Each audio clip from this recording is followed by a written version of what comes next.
This episode of the Horror Basement could be brought by you. If you'd like to advertise on the Horror Basement podcast for a small fee, get in contact with us at TennesseeHorrorNews@gmail.com. Check out Nightmare Toys for all your horror collectible needs at nightmaretoys.com. Hey everyone, this is Luce Allen, and I have another review for you all. This one is for the movie Cruel Summer, which is a true crime thriller. To see why I give it a rotten zombie thumbs up, please check out the full review on the TN Horror News website. Hi, I'm Bill Mosley, and you're in the Horror Basement with Jim Jam and Johnny Leroy. Lick my plate, you dog bitch.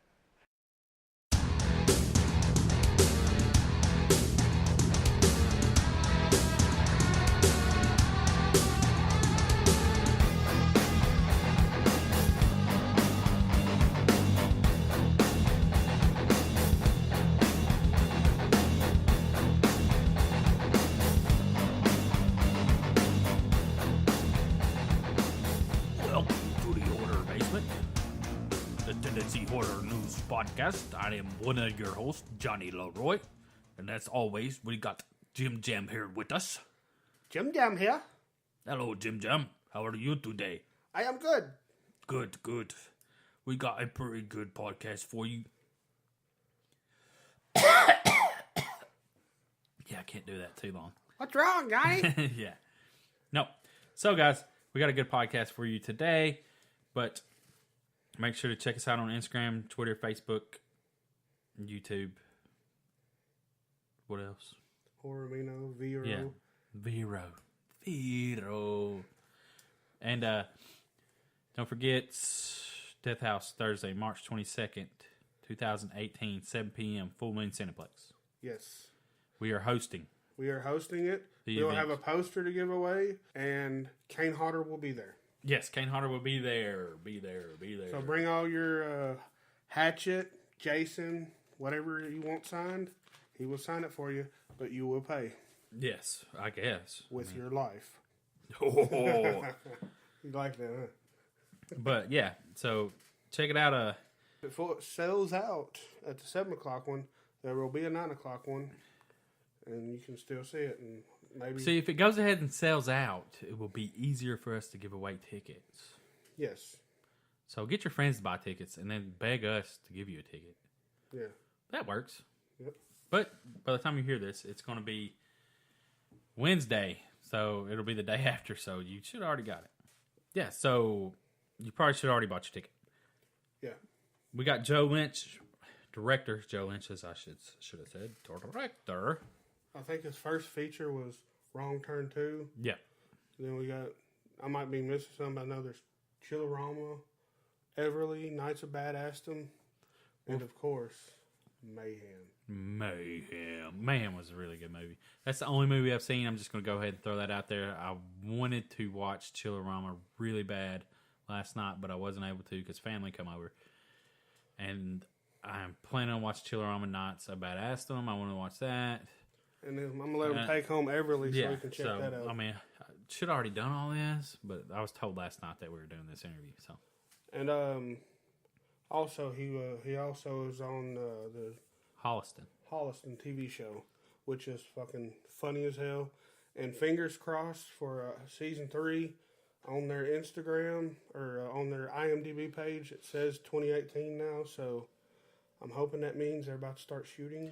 I've watched the Holliston Halloween special, I think on YouTube is what I watched. Yeah, they do that every year. Yeah. Which I like Adam Green's, the Ariscope, or is it Ariscope? Ariscope. Yeah, Ariscope. I don't know why I want to say Ari all the time. But Ariscope, I love, the damn sleepovers and... Yeah, the scary sleepovers. Yeah, scary sleepovers and all of his videos that he does, especially the one about the talking pumpkin. That's the one with Sid Haig. Oh man, that shit was funny, man. Yeah, and they also him and or Joe Lynch and Adam Green also do a podcast called The Movie Crypt. It's been around 5-6 years. Jim Jam is in love with it. No, you really enjoy it. I'm not knocking you. I'm just saying that you really enjoy it, and you've got a lot of good ideas just by listening to it. Yeah, and I've got so into it that I want to listen to it even sooner. So I'm even paying $10 to hear it 2 days early. You can hear ours early. Yeah. If you donate to our Patreon. Yeah, I'm donating to their Patreon, so donate to ours. So that we can pay for theirs. That's fucked up. Yeah. Actually, donate to ours so we can get a camera. Yeah, a DSLR camera, please. Yes, we're looking into moving up from the $10 webcam that I got off of eBay. To at least a used fucking DSLR. Yeah. Like, well, one that will function with what we have going on here. Because, I mean, you can get a DSLR camera on the cheap, but just a not point and shoot, but just, do video, but all the other shit that we needed to do. I mean, we don't want no $1,000 one or even $700. But a used $500 one that was $250 now would be. Hey, if there's a listener out there that is got a DSLR that don't use it no more, wants to donate it, we will be glad to take it off your hands. We'll even pay for shipping. But yeah, all right. Well, just kidding aside. Yeah. So away we go. Oh. All right, guys. So on today's show, we have director Joe Lynch. You know him from such movies Nothing. Oh, shit. Yeah, right. Nothing, hell. But Wrong Turn 2, Everly, Knights of Badassdom. And also the TV show Holliston. Yes, Holliston. Yes. Which I'm fanboying right now. Yes, he is so hard. Oh, stop it. Oh, wait, what's hard? I'm sorry. Exactly. See, that's what I'm saying, dude. What was hard? Are there Cinnaboners involved? I don't quite... I already made fun of him about that, so yeah. don't so worry. You're saying that it's a good thing that we're not on video right now? Yes. And I'm sitting down. Yes. Okay, good. Well, as long as there's, no... If he was in studio, he might be on your lap. Ooh, boy, this is getting... Or he might put you on his. I don't know. How? Make me blush over here. But, yeah, also... Well, thank you so much for having me on, guys. I appreciate it. Yeah, man. We appreciate you coming on. I'm glad you was able to take the time. I know you're a busy man, and I might have to cut this out, but I tweeted I sent a message to you. I saw something about 2012 to 2018 for Holliston.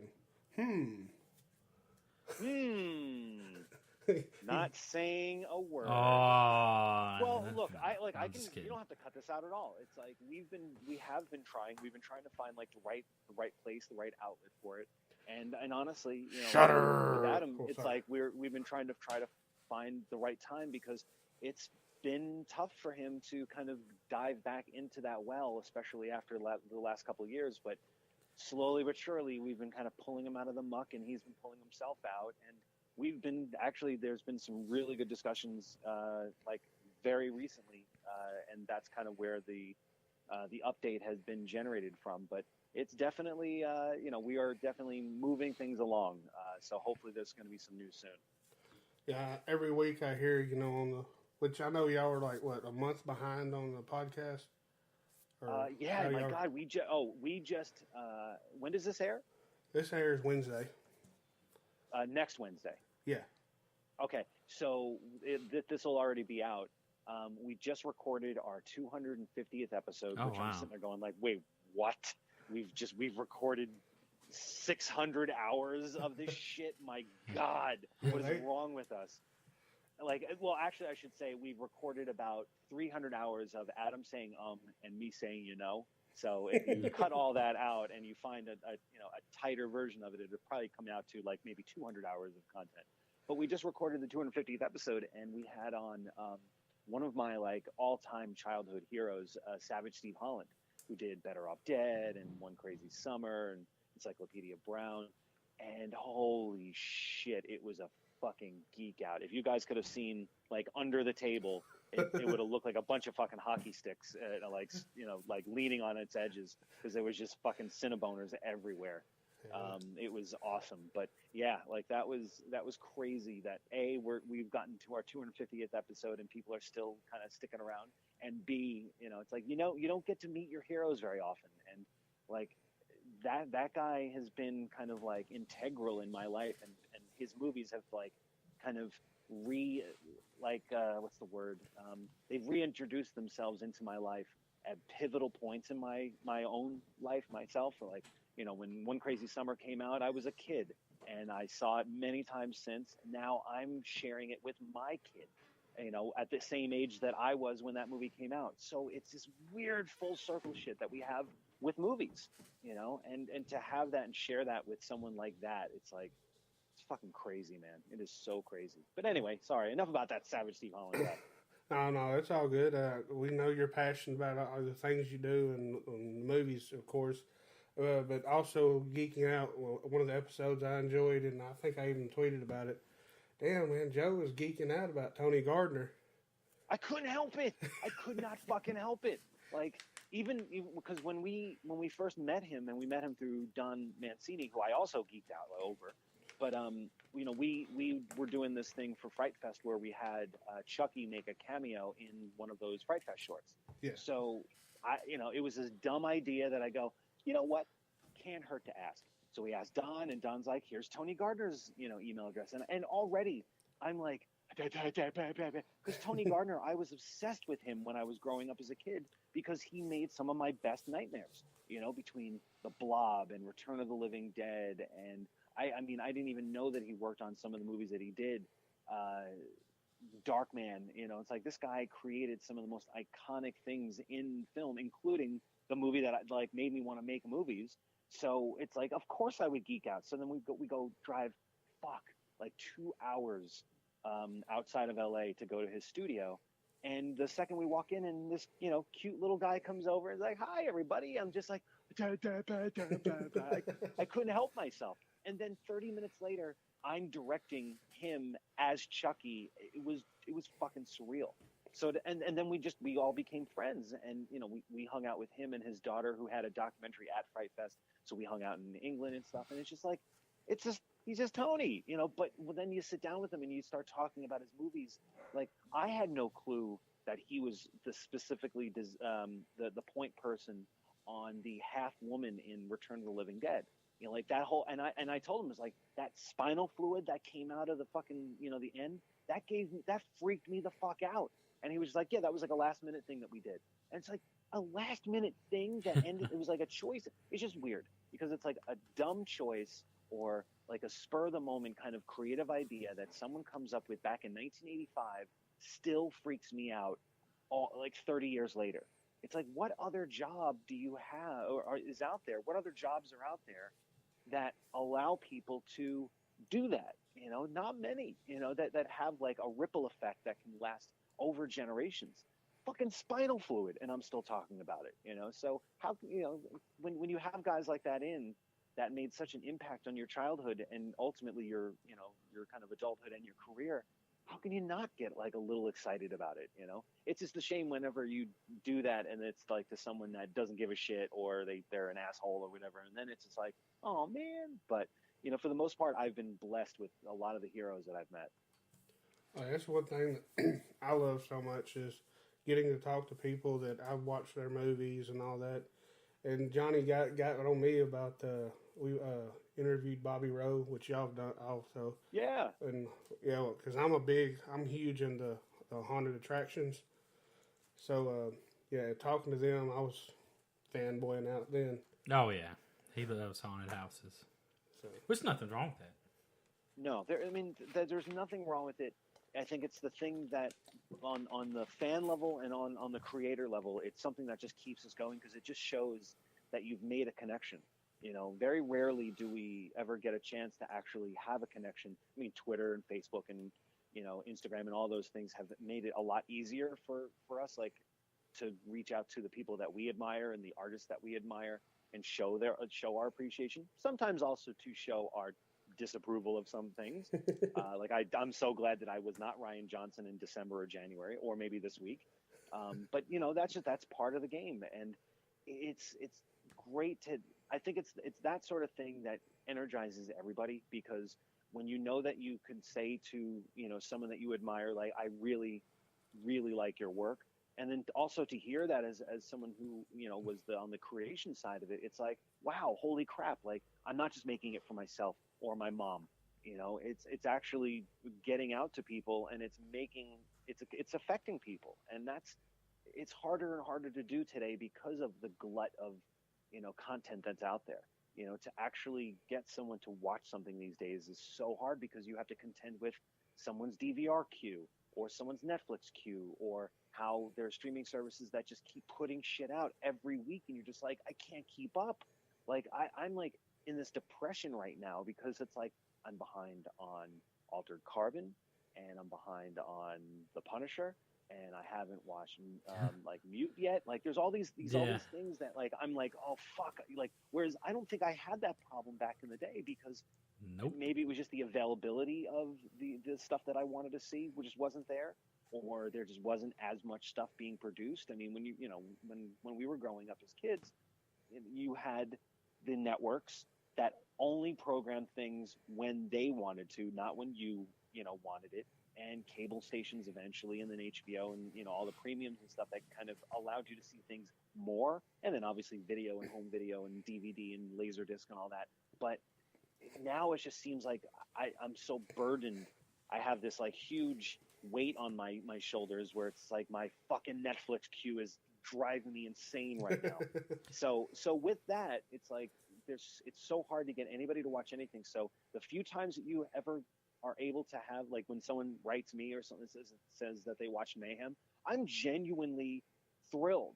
Like when I'm writing back, it's like, I know there's people who are just like, awesome, cool, thanks. They don't give two shits. But like, I'm honored every time someone takes 30 seconds to write me, and then the fact that they watched it, because that, it's just so hard. And that means a lot to everybody who gets that. Oh man, I think that's how the first connection between Tennessee Horror News and you started, is when I watched Mayhem and tweeted about it, and you tweeted back, and I was like, what? Oh my God. So because dude, that's so fucking cool. It's like, again, I made these dumb choices in Serbia 2 years ago, and the ripple effect is that like it affected you, or with Everly, that when you watched it last night, like here are, that movie was a fucking war to make, and the fact that we survived is no small feat. And even still, years later, people are watching that. That's so fucking cool. Like, and even if you hated it, it's like, but you watched it, you experienced it. Hopefully, you didn't turn it off, and you spent the night with Everly in that room, and and saw the things that we were doing back then, and I couldn't be prouder. Well, I want to say this: it'll be your nightmare, motherfucker. That was. But I also, not only did I watch it last night, I watched it again today, but with a technical commentary on. The one with me and Steve and Brett. Yeah, nice. Yeah. We got a little drunk on that one. Yeah, it was very, especially when you was talking about at the end how you went from the crane shot to the CGI to the. Oh man, like that was the last day of shooting. So if anybody's listening, the final shot of Everly is this kind of like long and intricate shot that starts out on the ground floor and then kind of, floats up through at the outside, like maybe about like 4 flights, then goes into the building, around the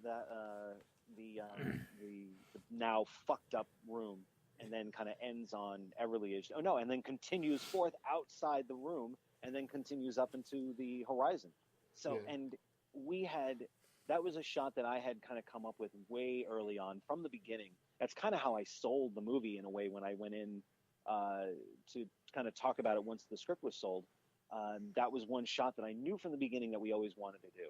And so we storyboarded it.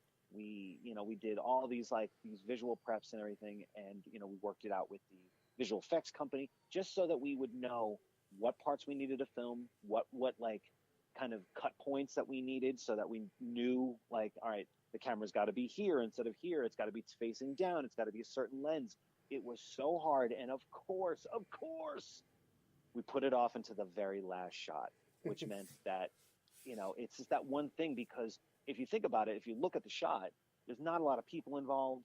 There's not a lot of human moving pieces. And when a first AD or producers look at that, even directors, when they look at there's less of like a quote unquote body count involved, it's it becomes a little less priority because just when you add humans into the mix of filmmaking, it becomes more organic, but it also becomes a little more and sometimes a lot more complicated.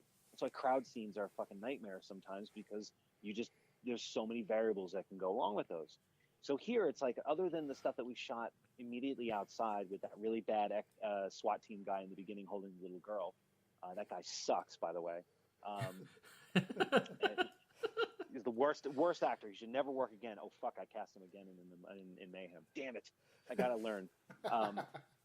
But having all those factors involved, and then like, just because we were moving so fast and because it was such a short schedule, and things just keep getting pushed, and then on the final day, what was gonna be like 4 or 5 shots of Salma in the beginning so that she can make a flight, and then the rest of the day was going to be devoted to us getting all the other little checkerboard pieces and all the little puzzle pieces and make sure that all the elements are there for the visual effects team.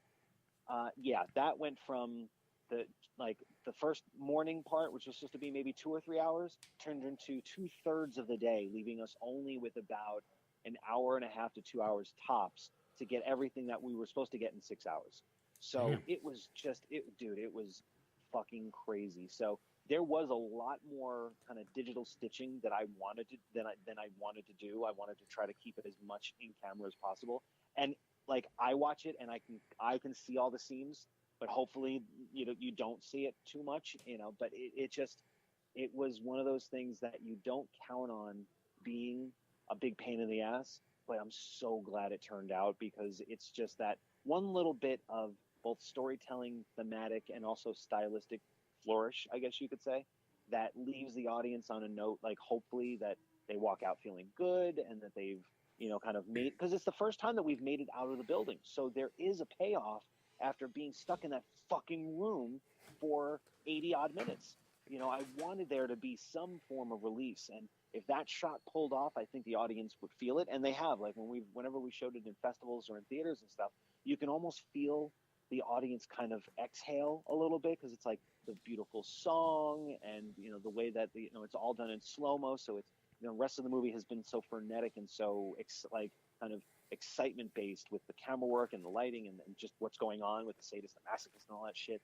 It's pretty fucking crazy. So this was just like the cool down. That's exactly what we called it too. We called it the cool down shot, so that audiences didn't leave the theater like fucking Dennis Leary on a coke binge.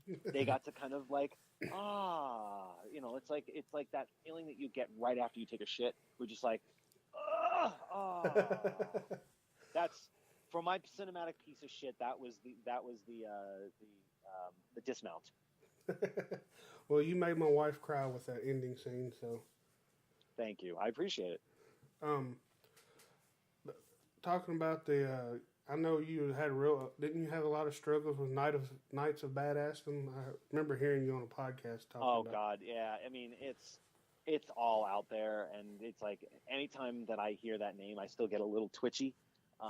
But the weirdest thing is that, it was my second film. I was trying everything I could to avoid the sophomore slump, but it kind of felt like, especially in hindsight, that I had a lot of shit working against me already. Which is not to say that I'm passing the blame. I feel like I kind of psyched myself out a little too much, because I took it very seriously when maybe I didn't need to be so, not serious, but like so wound up about everything. But the biggest problem was that just we got swindled by a bunch of assholes with a Ponzi scheme company that it promised these like doctors and dentists as investors. They would get all this stuff. It was kind of like the first crowdfunding endeavor. And ultimately we found out that we got swindled out of all this money that we were supposed to have in the budget. And and it really affected both the filmmaking process and ultimately the movie itself, because the guy tried to kind of get rid of it while all the lawsuits were coming in and recut it himself. And it's not the movie that I intended. It's almost like if you took like the Goonies and tried to make it into Porky's.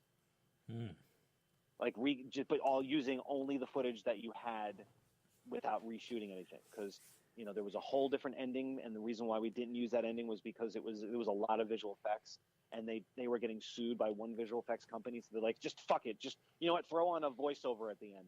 So it's like all these choices that were made that were absolutely 100% not what me and the writers and the original producer had intended. It was done by a bunch of fucking like boardroom executives, So imagine if those idiots are making your creative choices. It sucks. But here's the weird thing. It's like, yeah, the movie came out and there was nothing I can do. I was under NDA, so I really couldn't talk about it at the time. So I ended up just kind of cryptically kind of getting the word out there that it was not my cut, and my voice was heard, which is weird. But the movie came out, and since the time it came out, which was about 2014 until now, when I was on tour with Mayhem, how many people came up to me unironically and said how much they love Knights of Badassdom. And my initial gut instinct response was always like, oh, no, you're totally wrong, and here's 99 reasons why. And I would spend 45 minutes telling this person I've never met before what my cut was. And you know what? Like, that was wrong of me.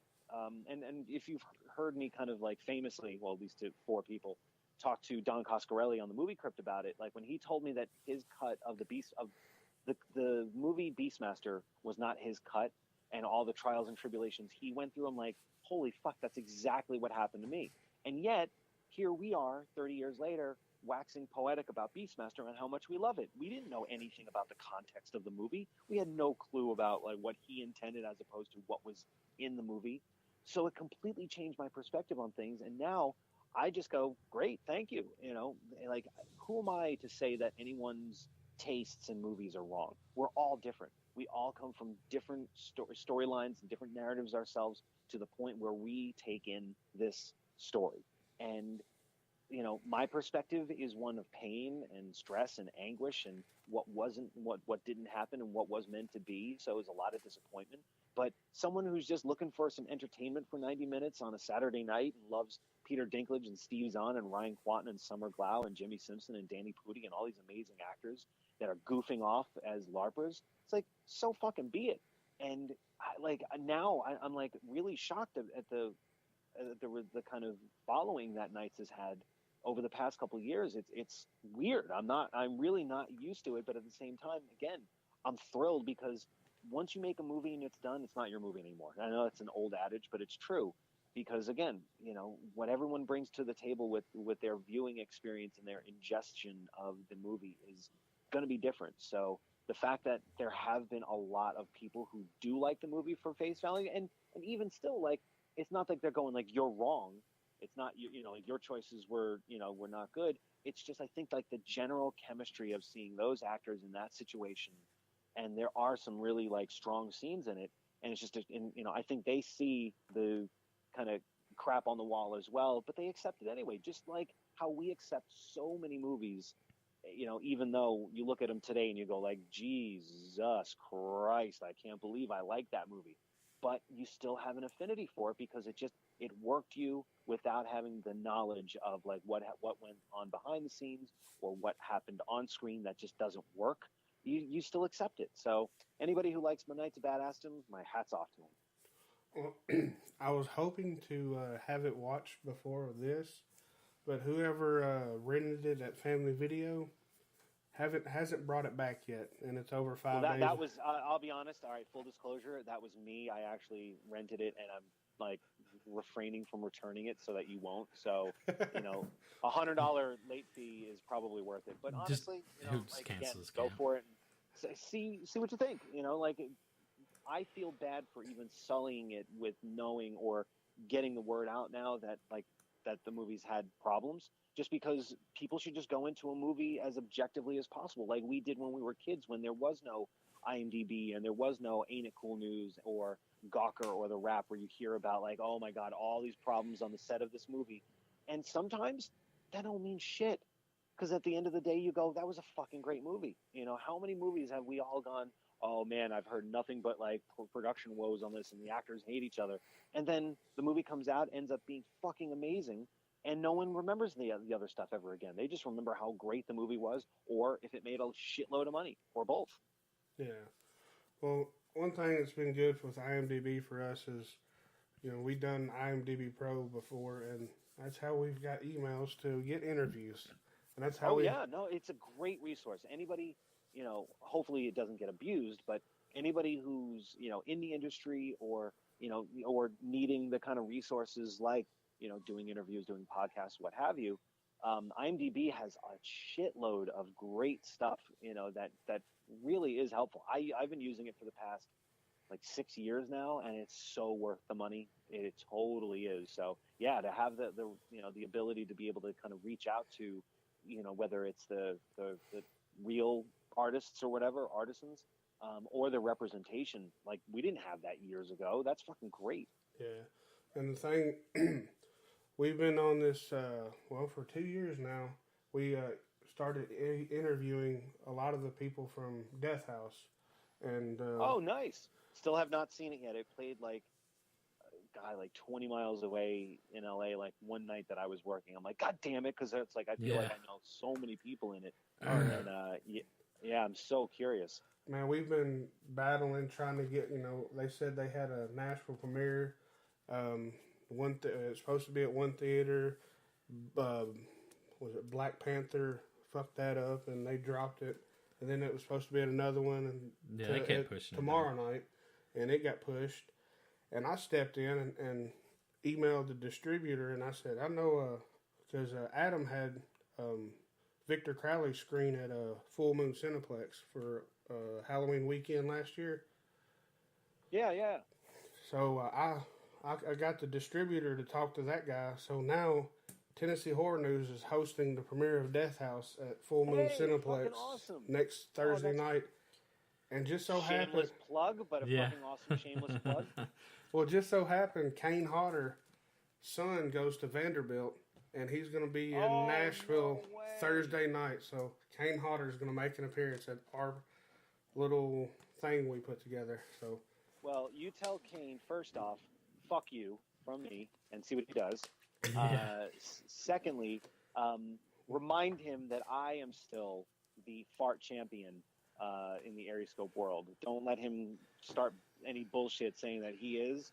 I am the champ. I actually had that in the notes. Kane. I actually had that in the notes about Fart Champion, because I remember when he was on y'all's podcast. Well, he's been on there multiple times, right? Oh, yeah. Well, I remember hearing one time that talk about the Fart Champion, so I said, put that in the fucking notes to bring that shit up. Yep. Well, just hopefully he doesn't try to like beat the record in front of you guys. Oh, My apologies in advance. And then what got me is when he started talking about how he would piss in people's dressing rooms on set. That's a Wednesday for Kane. That's fucked up. I remember one year, because he was at Full Moon Tattoo and Horror Festival. It was my first year attending it. And we went down to see him introduce Jason X. And my wife sat in the back row. Yeah, the back corner row. And I said, why the hell are we sitting here? Why don't we sit up closer? And she said, just shut up. And then about that time, someone grabs me and shakes me. I look back, and Kane Hodder's staring at me. So, yeah. With that fucking 1,000-yard stare. So I got scared. I got the shit scared out of him about Kane Hodder, so I thought that was pretty awesome. But, one of your podcasts or something, I think you went into about kids bothering you in the bathroom.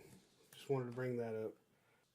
It's my "This is 40" moment, and I never thought I would ever live the day that I would go, "Yep, that movie totally resonates."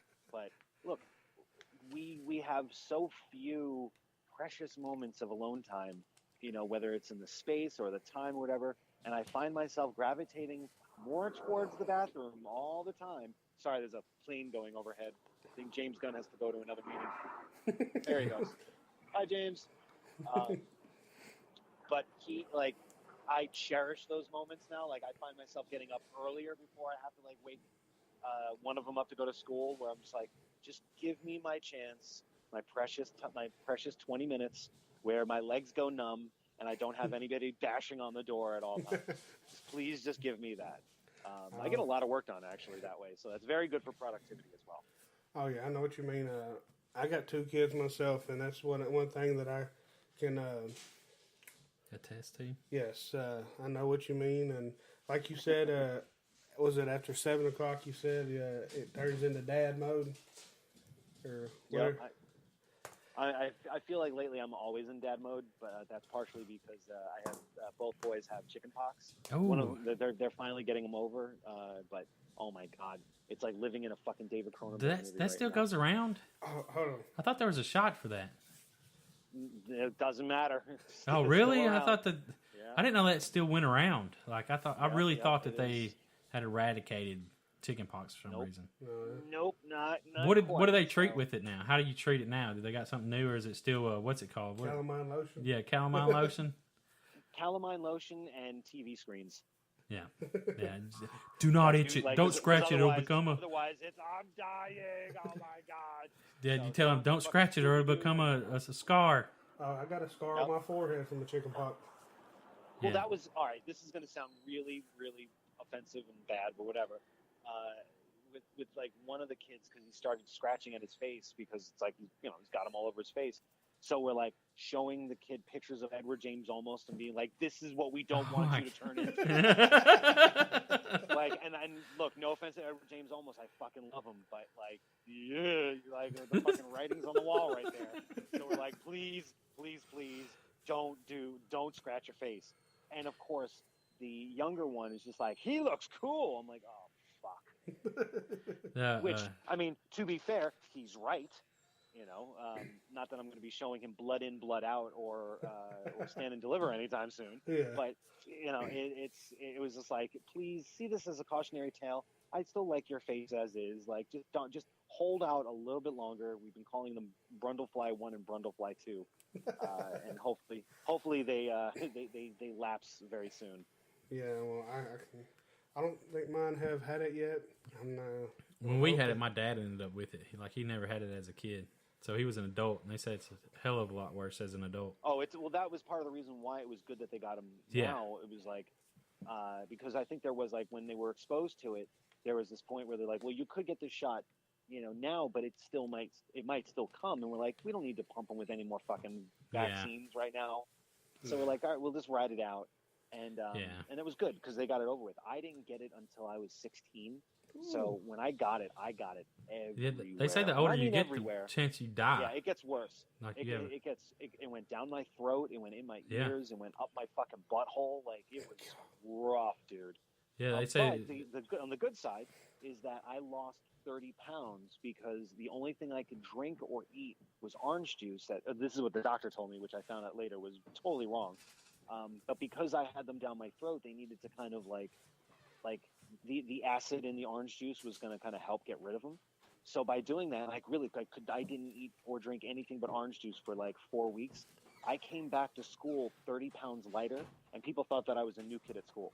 Oh, wow! Like my first class's teacher was just like, "And we have a new student here today." I'm like, "Really? Where?" And they're like, "Oh wait, me." I'm like, "Guys, it's me." That was your chance. Like, oh shit, that was crazy. But that was your opportunity. I know. I really should have just completely changed my identity. It would have been. My name is Jose. How are you doing? But yeah, I don't highly recommend the chicken pox diet, but it does work. That would be orange juice, though. I'm bad about segueing into other things. Seem like the acid. Oh, it's okay. Just be as blunt as possible. Next topic. Well, yeah. I listened to y'all's commentary of Sleepaway Camp with Felissa Rose on the 48-hour marathon? Yes, it was. Dude, you got to listen to this, man. What voice was it you did the whole time? Hold on, let me get him. Hello, everyone. This is fucking Abel Ferrara. My favorite film of all time is Sleepaway Camp because it's got that Felissa Rose bitch in it, and she's awesome. So if you like Miss 45, you will love Sleepaway Camp. There's absolutely no connection to those films whatsoever, but they were both shot on 16 millimeter, so that's something. And here, I'm going to hand the phone back to Joe. Fuck off. Man. Sorry, guys. Sorry. It's like Abel just kind of, he loves to just run in and just kind of like fucking pod bomb and then run the fuck out. But yeah, we because Felissa and I are both from Long Island, and like you sit down with Felissa for like 5 minutes and you just kind of automatically slip back into your Long Island accent. You just can't help it.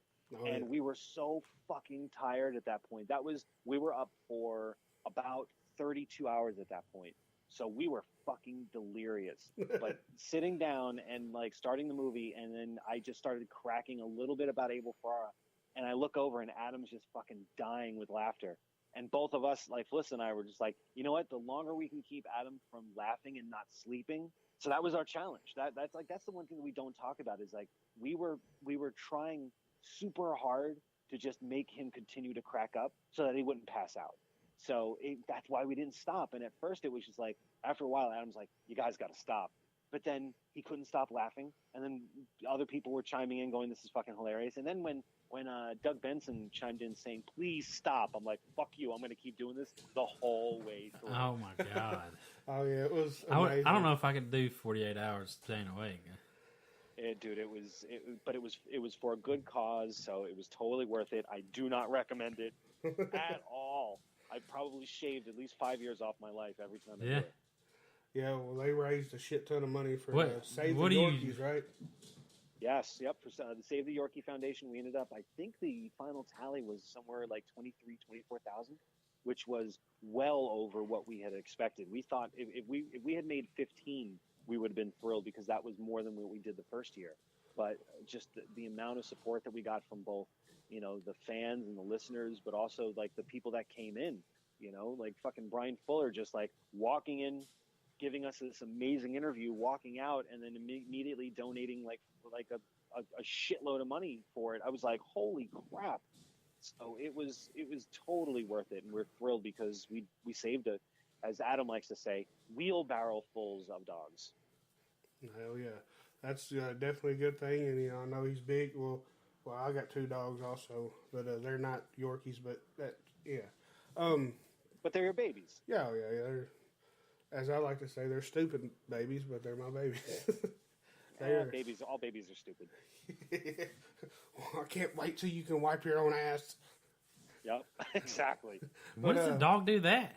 Oh, I was just thinking of going back to kids. I know. I'm fucking with you. That would be awesome if a dog could wipe its own ass. Well, they don't wipe. They just lick their ass, right? It's called ricking across your rug. Yeah, exactly. So I'm going to have to get my female dog neutered or spaded, whichever one is soon, so she don't, bleed everywhere. Anyways. That's nice. Wow, this interview got dark. Yeah, that's a good vision. Could get my other dog's balls chopped off. Man, I hate when I start doing that. I was already thinking of something, and I done forgot what it was. Holliston. I think you saw the tweet that I ordered both seasons from y'all, and I did. Thank you so much. That's awesome. It said on the UPS thing or USPS, it'll be delivered today by 8 p.m. The mail ran, and there was nowhere there. I was like, fuck. I want this fuckers. because it's got behind the scenes, don't it? Oh, there's a lot of stuff on those discs. Yeah, that's what I'm looking forward to. I went to the pawn shop and got the Babadook. What else was it? Wormwood. Have you seen Wormwood? Oh yeah, I saw it at Fright Fest. It premiered the same year as Everly, so I saw it at Fright Fest. I really dug it. I love that's a Aussie good movie. film. Oh man, and any movie that kind of plays off of like post-apocalypse and zombies, and those guys have such a great style too. So yeah, I was a big fan of that movie. And Babadook is just that's iconic at this point. But I was there for that premiere too. That was at Fantastic Fest as well. Yeah, it fucking shook that audience, man. Like, oh man, crazy. Yeah. When I first saw it, I was like, "What the fuck? This is great." Have you seen it? Well, it's up there. You can take it home and watch it. But yeah, I picked up also Dusk Till Dawn double disc set. I got all these. Oh, nice. And I hate to say this, but I got Nightmare on Elm Street remake, but I only got it for $1, so it ain't bad. It's $1. You know what? It's a good beer coaster. Yeah. And then also I got Zombieland on Blu-ray. So that's a great movie. Oh yeah, fucking A, man. It's supposed to be made in Zombieland too. You know what? That's a pretty fantastic haul. Oh yeah, that's what I was thinking. I paid like maybe $15 for those 6 movies. Oh my god, you practically stole from that dude. Oh well, actually, I also got the first Jaws on DVD. Also, which one? Jaws. Wait, the Argento one? Oh no, I meant not the first one. I meant the Jaws, the shark movie. Oh, Jaws! I thought you said Jalo or something. Oh, sorry. Well, yeah, I saw hopefully, it. Hopefully you didn't get Hopefully you didn't get Jalo. I have never heard of it. So, but yeah, It's an old Argento movie with Adrian Brody in it. We'll leave it at that. Okay.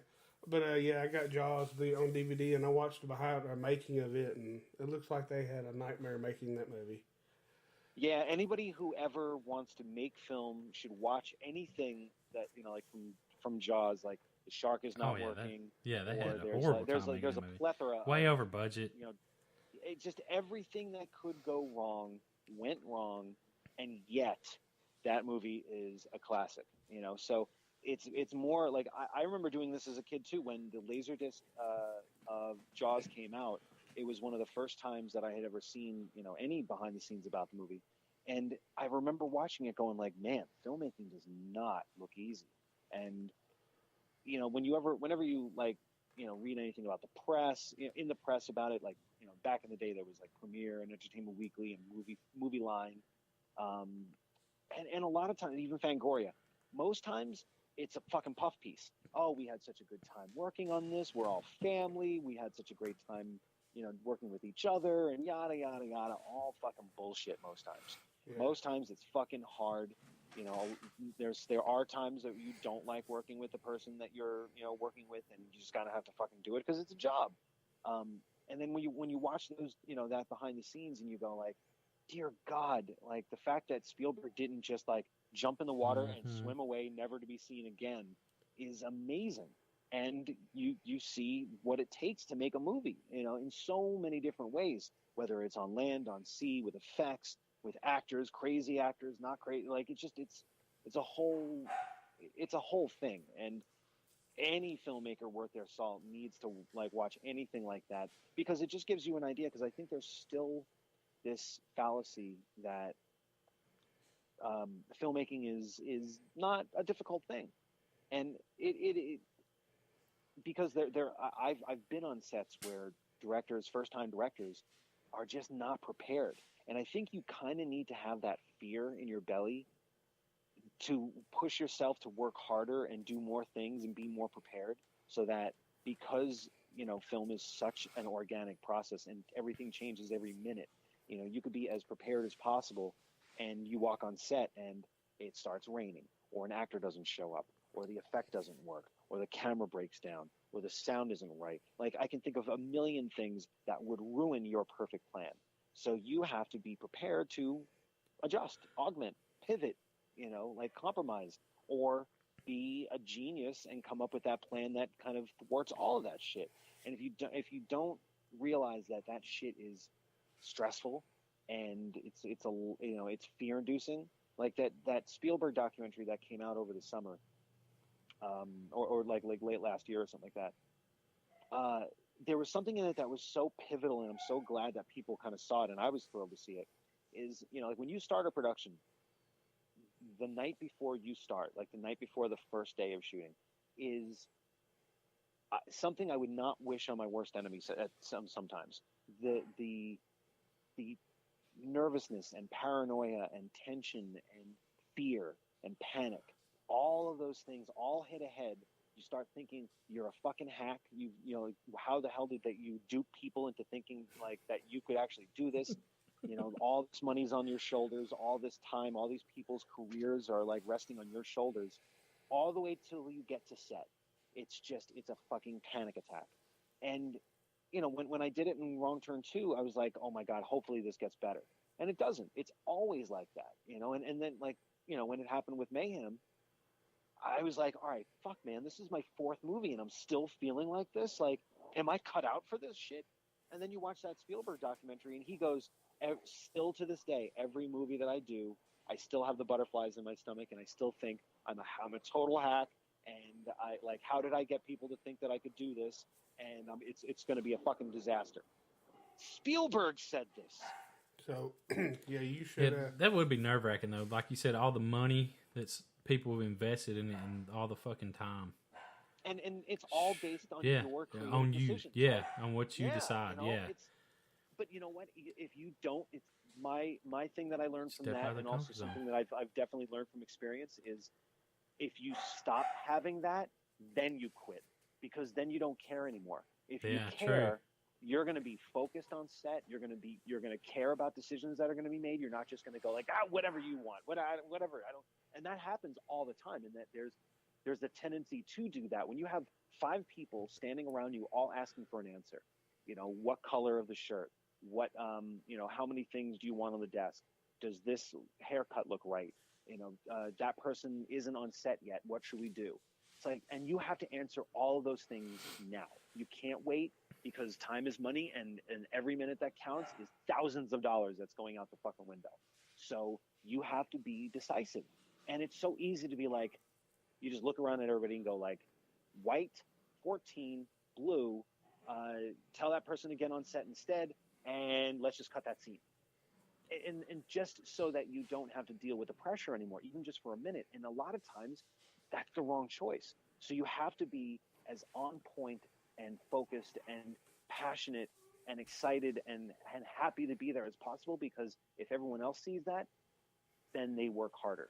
So it's just the more and more that you can have that fear push you and drive you to greatness, or even just complacency, the better you'll be. If you start just kind of going, whatever, it's just, I'm just going to take this gig for a gig, and you just kind of make decisions just to kind of make your day, or just to put information on a hard drive or film in a can, dude, give up, because someone else could be doing a much better job than you.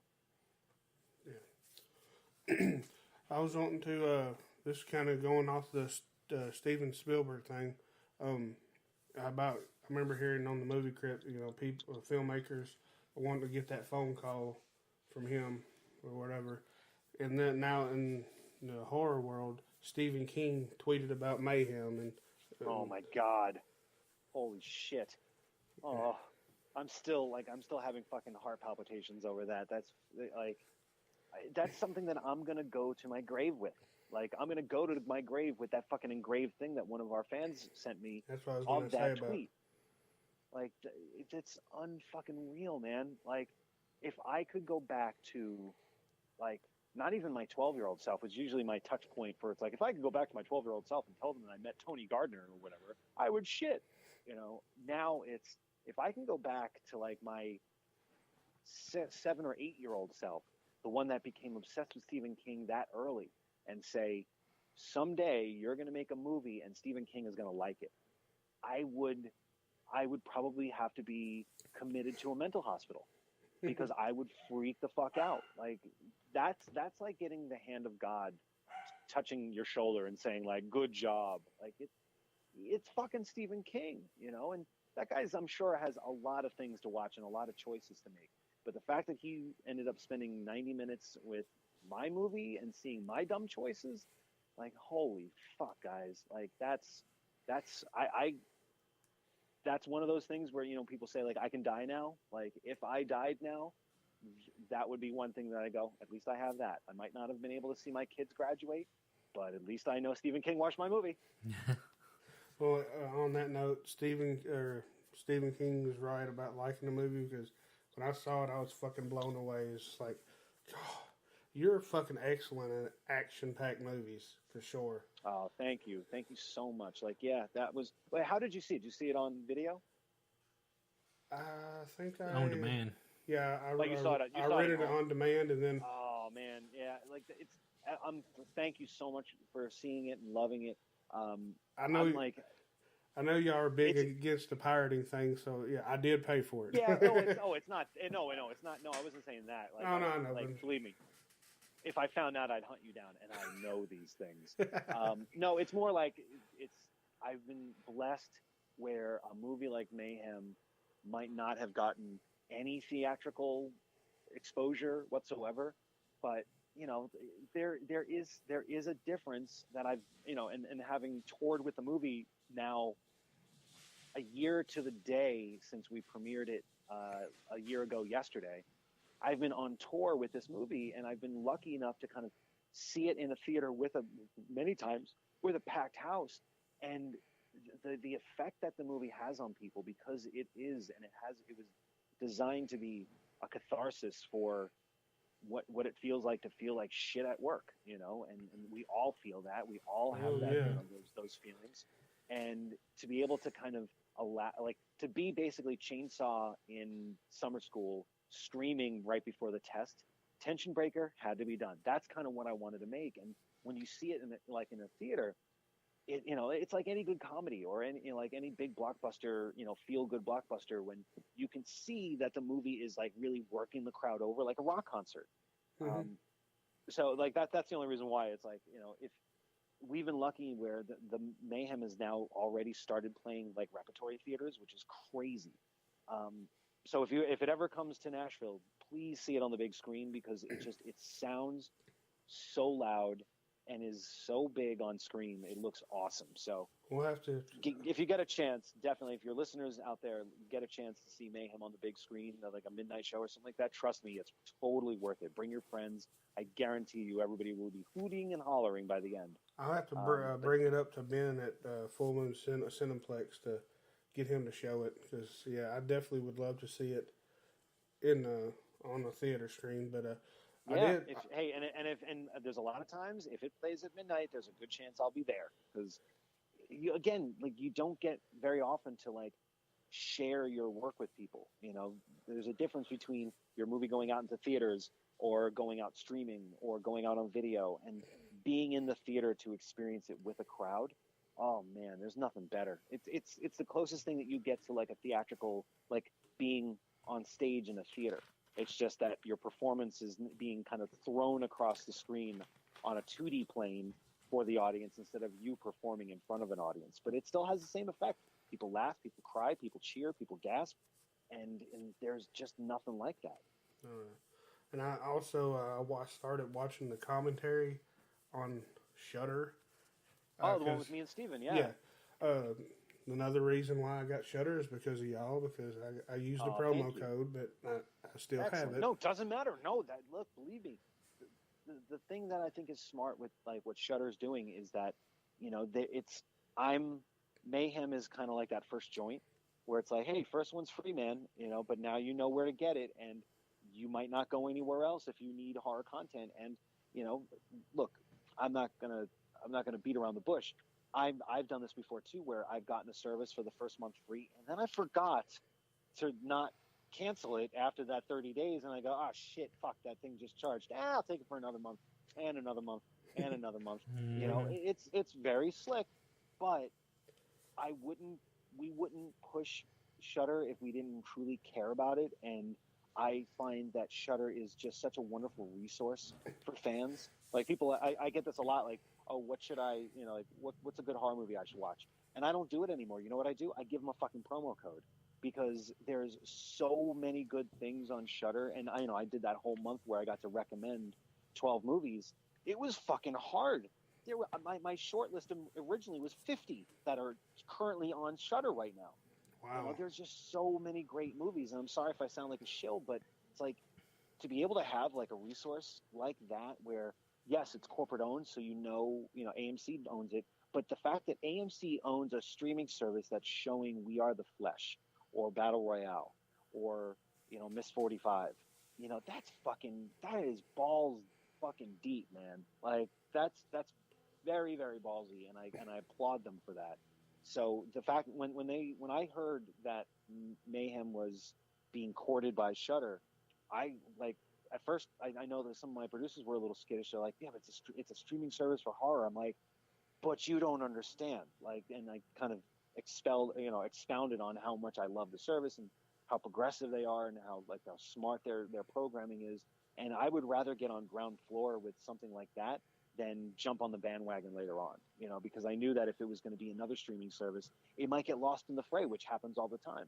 Yeah. Or if it was just video, then it might just get kind of relegated to like a red box. So I thought all around it was a really smart plan that we kind of came up with, where we knew that it was going to go to Shudder, but Shudder works with Image RLJ, so that was where they were able to do theatrical and Blu-ray. So even if, God forbid, the internet goes down, Shudder shutters, which, hopefully, knock on wood, never happens.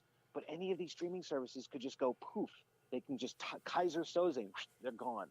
and all those great movies, all those original films, they're gone. There's no physical copy. There's no way to watch it offline. You're basically a slave to your internet if you want to consume or enjoy any of this stuff. So I thought it would, like, in the end, I think it worked out great because there are physical copies of Mayhem out there, and it was given a really good, platform release. So like it was the best of both worlds, and to be able to share it on Shudder now it's awesome. Yeah, I also been able to check out a few movies that y'all, or show and movies y'all recommended, like Dead Shack and The Core. I watched a few episodes of it. Yeah, it was really fun. Oh yeah, especially the Soska sisters when they they ripped his dick off. Oh, they're great. I can't wait to see their remake of Rabid. They're like, could not be more perfect for that material. Yeah, I recently watched that on Shudder too. The original Rabid? Yes. Yeah, that's a great movie. And today is officially David Cronenberg's birthday, so happy birthday, David. I know it's a week later, but we still love you. Hopefully you didn't die in between now and then. That's something they say on the movie cut because I guess it's taped so far ahead.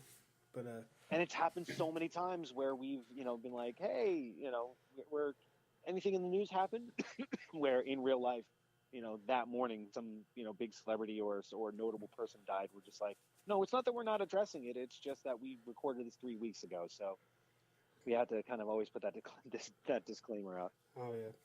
Well, we've definitely went over the 25 minutes I told you because I'm glad it was able to because it sounded like we all had fun. So. Oh no, dude! It was a total pleasure. I could sit here for hours, but I'm actually getting. Adam Green is staring at me right now with his hand on his watch, but there's no watch on his wrist. Why are you tapping?